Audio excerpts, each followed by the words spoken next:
नमस्कार दोस्तों, आप सभी का स्वागत है ऑनलाइन कक्षा के इस चैनल में। और आज हम बात करेंगे अलंकार। जैसा कि आप सभी जानते ही हैं, हमने इससे पहले अलंकार पे 2 वीडियो बनाई थी, जिसमें पहले थी अन्योक्ति अलंकार और दूसरी थी विभावना अलंकार। और यह हमारी तीसरी वीडियो है समासोक्ति अलंकार पे। तो चलिए शुरू करते हैं। तो सबसे पहले बात करते हैं समासोक्ति अलंकार की।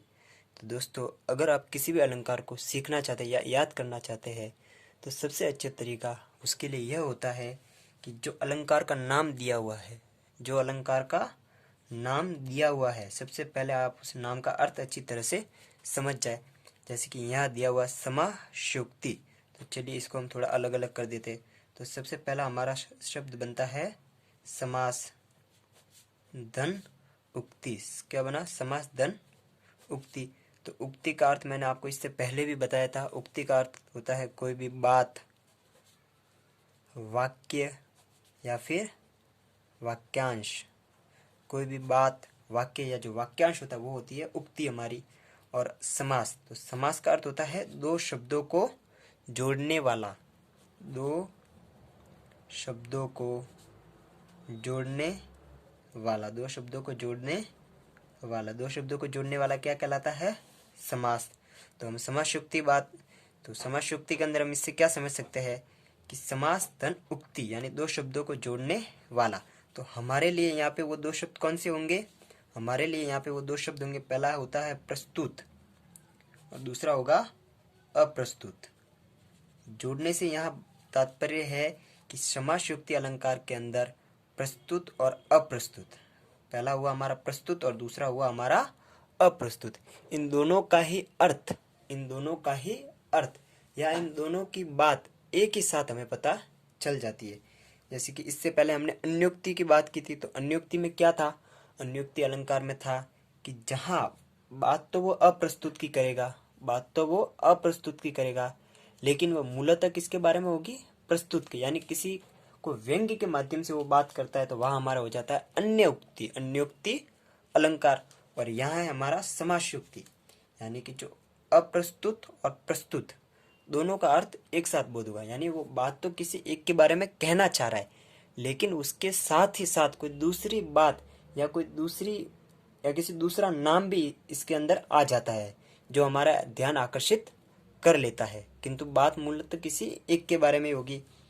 तो ये तो हो गई एक समासोक्ति अलंकार के बारे में एक साधारण सी बात। अब इसकी परिभाषा पे आ जाते हैं। तो इसकी परिभाषा है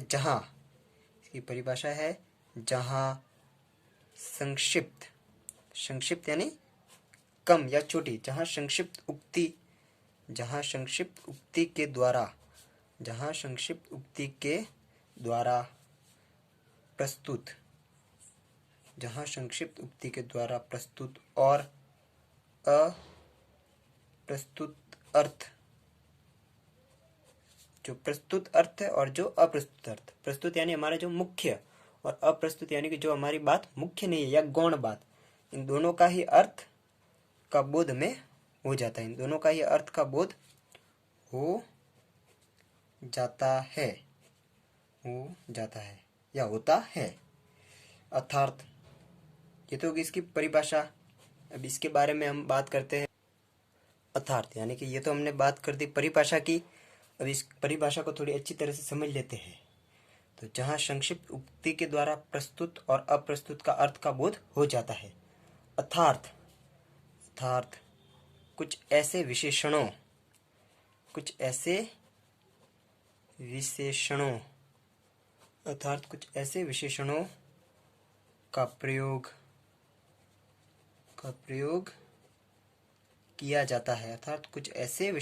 का प्रयोग किया जाता है, जिनसे प्रस्तुत और अप्रस्तुत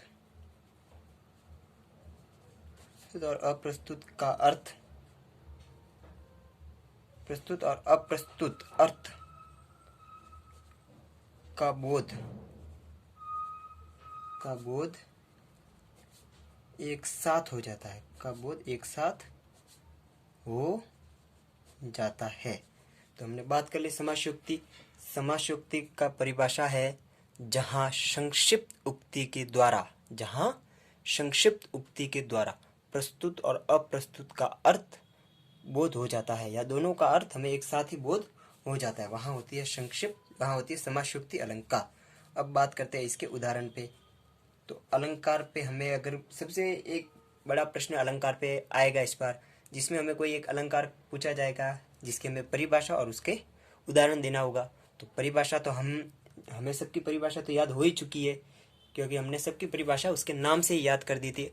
अन्योक्ति की अन्य धन उक्ति, विभावना की विधन भावना या बिना भावना या मतलब बिना कारण के विभावना, अन्योक्ति। और अब हमारे है समासयुक्ति यानी समा, दोनों ही बात हमारी एक साथ बोध हो जाती है, प्रस्तुत और अप्रस्तुत। तो उसका उदाहरण हमारे पास है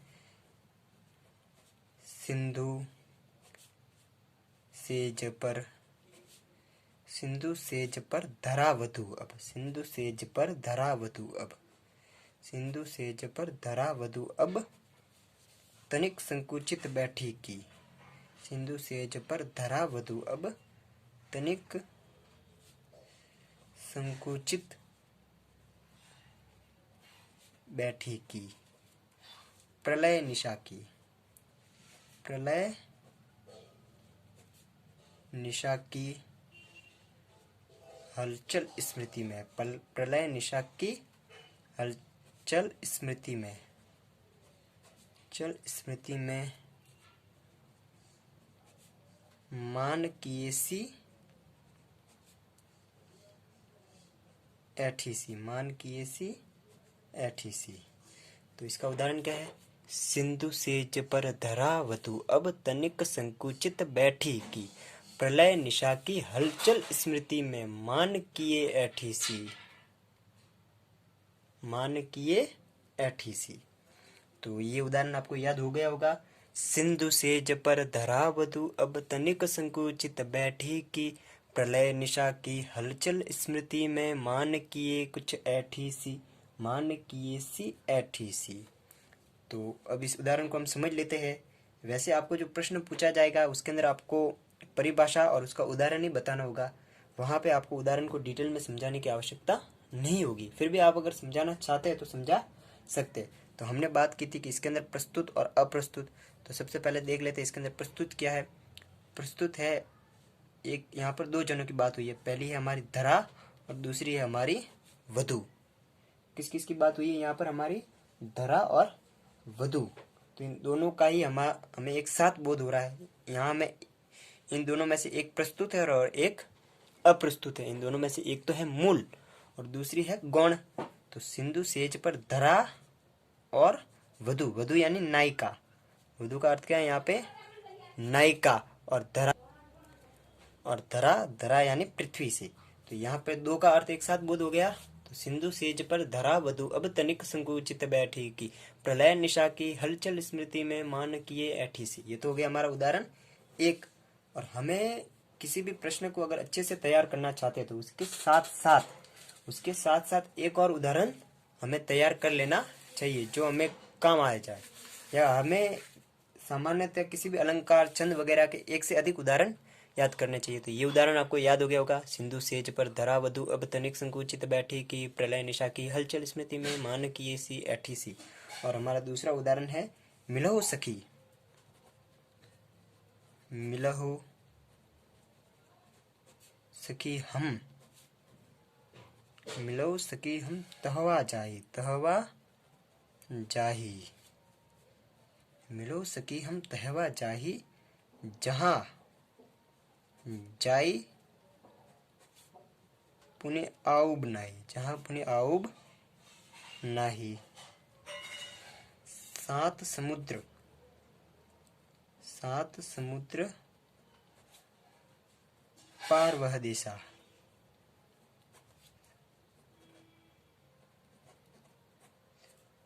कितरे मिलन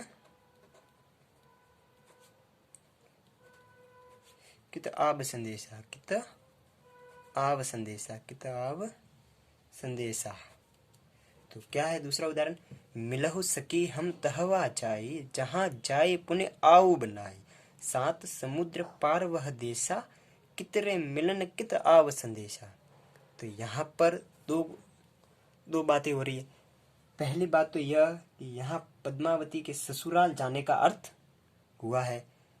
क्या अर्थ हुआ है? पहला तो यहाँ पे पद्मावती अपने जो ससुराल जा रही है उसके बारे में कह रही है, और दूसरी जो बात है वो यहाँ पे मानव के परलोक जाने पर। अब हम इसे ऐसे समझ सकते हैं कि मिलो सखी हम तहवा जाई, हे सखी हम वहाँ जाकर मिलेंगे, या हम वहाँ मिलेंगे जहाँ जाई पुण्य आऊब न, यानी जहाँ जाने के बाद वापस आ नहीं सकते। तो वो कौन सी जगह है? परलोक। सात समुद्र पार वह देशा, कितने मिलन कित आव संदेश, यानी 7 समुद्र पार है, यानी 7 लोगों के परे वो जगह है जहाँ से ना तो हम दोनों मिल सकते हैं और ना ही वहाँ से मैं कोई संदेशा पहुँचा सकती है। और यही रानी पद्मावती कहती कि हे सखी मैं अपने ससुराल जा रही हूँ, जहाँ से अब वापस आना बहुत ही मुश्किल होगा, और मेरा ससुराल 7 समुद्र पार है, और वहाँ से मिलन और संदेशा का भी कोई गुंजाइश बहुत कम हो सकती है। तो आपको ये दोनों ही उदाहरण याद हो गए होंगे। पहला उदाहरण है सिंधु सेज पर धरा वधु अब तनिक संकुचित बैठी की, प्रलय निशा की हलचल स्मृति में मान किए सी ऐठी सी। दूसरा है मिलो सकी हम तहवा जाई, जहाँ जाई पुण्य आहु बनाई, 7 समुद्र पार वह देशा, कितने मिलन अब कित आव संदेशा। और समास युक्ति अलंकार, तो समास युक्ति अलंकार की आपको परिभाषा याद हो गई होगी, जहाँ संक्षिप्त उक्ति के द्वारा प्रस्तुत और अप्रस्तुत का अर्थ बोध हो जाता है। तो नमस्कार दोस्तों, फिर मिलेंगे अगली क्लास में अगले वीडियो के साथ। तब तक धन्यवाद।